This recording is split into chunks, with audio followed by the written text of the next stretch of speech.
Hail YouTube, Flesh here. Let's start straight off the bat with Tomb Kings, an army that I played extensively in the last few editions of Warhammer Fantasy. Since 8th has come out, they did have a bit of a drop-in. They were severely dumbed down. There was only a couple of ways you could actually effectively, competitively play the army, we'll say. But now with their new book, they've been revitalised, had some new models added to the range, had some monstrous creatures added, and some new hero choices. We'll take a look at all the different unit choices you can have, everything from characters right the way down to your units, your monsters, your war machines. And then we'll have a look at different ways you can actually structure and build your army depending on what characters or what core you want to take. Whether you do a whole mounted army with chariots, or whether you do an entirely skeleton-based army with mass amounts of infantry and smash people with hordes.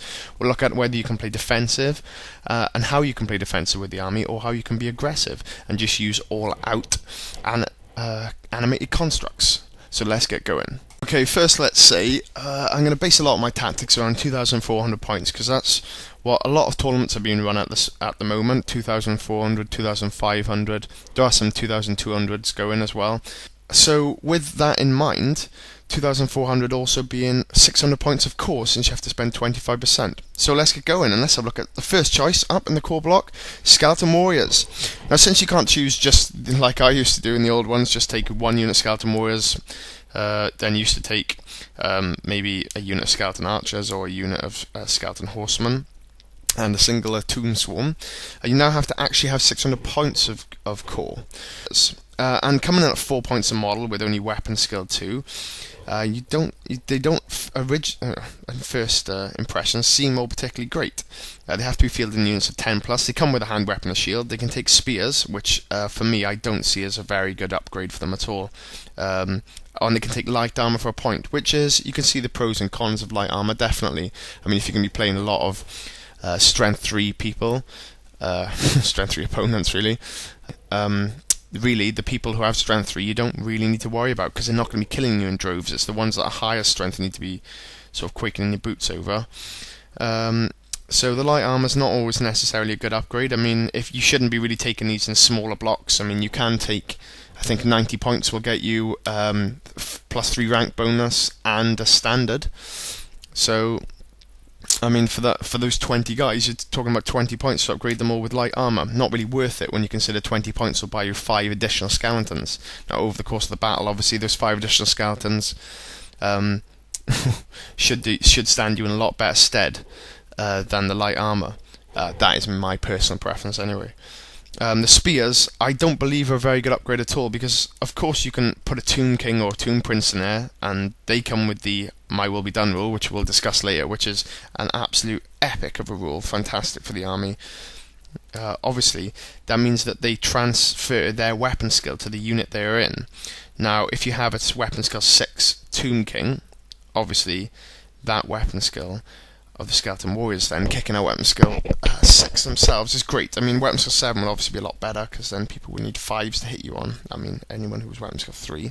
But there's no harm in them moving from hitting you on 3s to hitting you on 4s, and then you in turn, on average, would hit them on 3s yourself, which is obviously great. I mean, it turns your 100, 200 point unit of Skeleton Warriors into absolute monsters. Obviously, the downside is if he ever dies in the unit, then they revert back to their weapon skill 2, which is not great.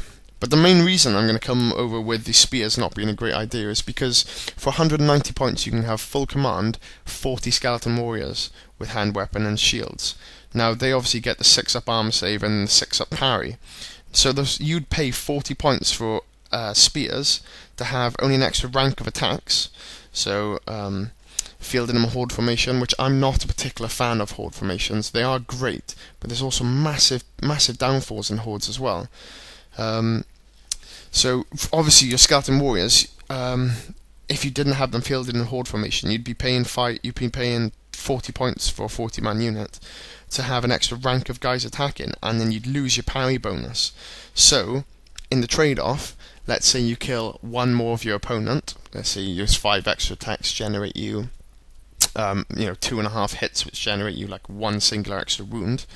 Well, that 1 extra wound turns into obviously only 1 more combat res, whereas if you have that parry, that parry applies to every wound you ever take, and that'll be always. You obviously won't get it from, horrific stuff like impact hits, and you don't get it from thunderstomps, but you'll get it from all your other wounds. Now, every one you save a parry will always generate you one combat res, because although you don't actually gain anything out of it, you don't lose a skeleton, and if you don't lose a skeleton, obviously you lose combat by one less, and then in turn, it means that you lose one less skeleton when you inevitably lose combat anyway. So spears are not a great big fan of. I do love the skeletons for any missions like Watchtowers, or when you playing, you could be playing a Demon's player and his, disgusting Bloodthirster with 2d6 attacks. Just smash a lot of skeleton warriors in there, and you've got one hell of a tar pit that you've got to start wading through. So they definitely do get my vote, and I don't usually leave home without a nice big block of skeleton warriors. Although they do end up wading into battle on their own, because I rarely put a character with them. Although I just said how great the My Will Be Done rule is. We'll talk about why I don't necessarily do that later. Also the champion. Musician's obviously great for the reform. Standard Bearer, excellent, one less combat res, and if you're playing Blood and Glory, it's always an extra standard, which I have to kill 40 skeletons to get hold of.